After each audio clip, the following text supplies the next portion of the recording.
In Tahrir Square last Tuesday, as on many other occasions, when Muslims went down to pray, they were protected by Egypt's Christians.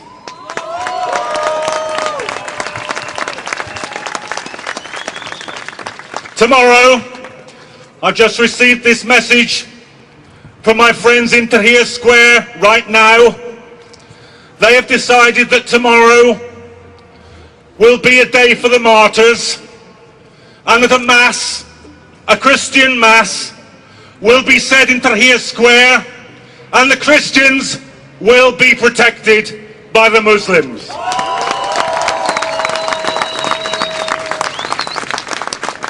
So my message to David Cameron today is this: don't lecture us about British values. I'm interested in Egyptian values. I'm interested in the values of the Egyptian revolution. It's no mistake, you know, that speech is made by Cameron today. Perhaps no mistake, it's made in all places in Munich today. Because the BBC rants this morning about the threat of the Muslim Brotherhood taking over in Egypt, and at the same time the Prime Minister of Britain is ranting in Munich about the threat from the enemy within. Now let's be absolutely clear. What every Muslim I talked to said in Egypt, what every Christian I said to talked in Egypt, what every socialist I talked to said in Egypt, what every trade unionist I talked to in Egypt said: this is a people's revolution against the plutocrats, the murderers, the torturers, the globalizers, the corporations. That's the revolution in Egypt. What incredibly brave people they are. What incredibly brave people they are.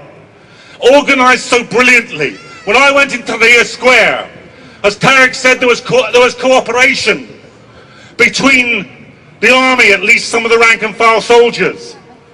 The rank and file soldier, the squad, he asked to see my identity. I showed him my passport. He then passed me over to a woman in a full burqa who searched my bag, apologised and said it's for our own safety. Now I recommend this policy to the British Airports Authority. I would feel safer if instead of searching women in burqas, they allowed women in burqas to do the searching. That would be a value worth having in Britain today. And we all know what the link is between this and war. Because just imagine this for a moment. Just conduct now in your own mind this small thought experiment. What if there had been no war in Iraq? What if there had been no million dead, no occupation?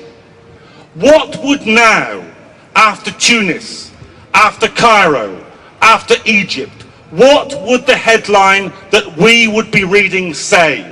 I think it would say this: Saddam Hussein's regime shaken to its foundations by mass demonstrations in Baghdad. That's what it would be reading. And that is the way that we would be dealing with all the Arab dictators. It is people power. It is the power of revolution. It is the power of self-organization, which is the only way that it is worth getting rid of dictators. Now, the Egyptian revolution, as we speak, is on a knife edge. We've seen it this week, the beauty of the revolution occupying Tahrir Square, the ugliness, the depravity, the brutality of those mobs of plainclothes policemen, of hired thugs trying to drive the revolutionaries off the square. And then that fantastically brave response as they pushed them all the way down Tahrir Square and out the exit by the Egyptian Museum. And then yesterday, the masses returning and holding the square. Today, as we meet here, they're arguing with the army officers. A senior army general has just spoken from the platform in Tahrir Square and said, I'm worried you're being manipulated. But the people there are chanting, We won't go until he goes. We won't go until he goes. The soul, the heart, the existence of the Egyptian revolution is at stake, and every last thing that we can do, every last protest, every last meeting, every last letter, every last message, you must do it, because this revolution is a profound revolution. It can alter the whole imperial architecture of the Middle East. It can deal at one moment the single biggest blow that could be delivered to Islamophobia. It can give a beacon of hope to working people and poor people the globe over. So today, recommit yourselves, every last piece of energy, imagination, initiative, activity, everything for the Egyptian revolution. When you see what's happening on the streets of Egypt, of Tunisia, and now of Jordan and Yemen and Syria, what do you think? These are young people who want a different world. This is the Islamic current who push these people. You think that? Yes. You don't think it's young people who want their rights, their freedom? I don't think that's only from the young people. Others are pushing them to do that. In many parts of the Arab world, there's been no democracy. Do you not think the young people in today's world, connected to the internet, seeing everything that they see, do you not think that it comes from their hearts? It facilitated to talk all together. But it's not their idea. It comes from abroad. Do you believe in democracy?